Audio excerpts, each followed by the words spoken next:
করতে চাই।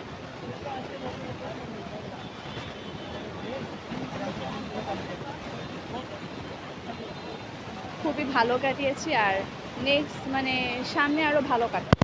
মানে দেশের সাথে মানে ভালো কাটাবো আর কি।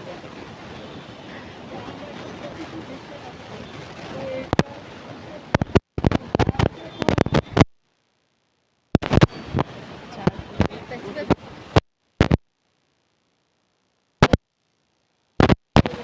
ব্যাস। উদ্দেশ্য হচ্ছে আপনার ঐকতন এবং হচ্ছে প্যাসেঞ্জারদের যে প্রতিবাদের জন্য ওইটাই। তো আমরা এই প্রতিবাদের থেকে যে মুক্তিটা আমরা পেয়েছি, হচ্ছে একটা স্বাধীন সুন্দর বাংলাদেশ চাই। সেজন্য প্রতিবাদ স্বরূপ হচ্ছে আপনার ফ্যাসিবাদের মুখাকৃতিটা তৈরি। এছাড়া আমরা শান্তিপূর্ণ দেশ চাই বলে শান্তি পায়রা তৈরি করেছি।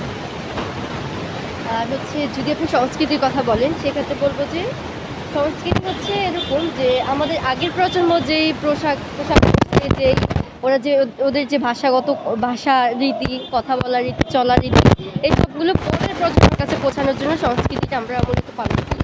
তো আমাদের আগের প্রজন্ম যেহেতু শাড়ি পরতো, তারা যেহেতু শাড়িতে অভ্যস্ত, বাঙালি অবশ্যই শাড়ি পরতে পছন্দ করে, সেজন্য আজকে আমরা শাড়ি পরে এসেছি। সুন্দরী কাটতেছে ভালোই আজকে।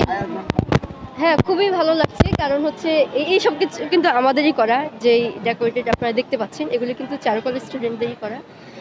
এই ছাড়া যে রাজা রানী, এই সবগুলো কিন্তু আমরাই করেছি। সেজন্য যেহেতু আপনি যদি একটা কাজ করেন, সেক্ষেত্রে ওই কাজটা যখন সম্পূর্ণভাবে হবে, সেক্ষেত্রে আনন্দ বেশি পাবেন আপনি নিজেই। যেহেতু আমাদের হাতে করা, ওই জন্য আমরা বেশি আনন্দিত এই পহেলা বৈশাখে।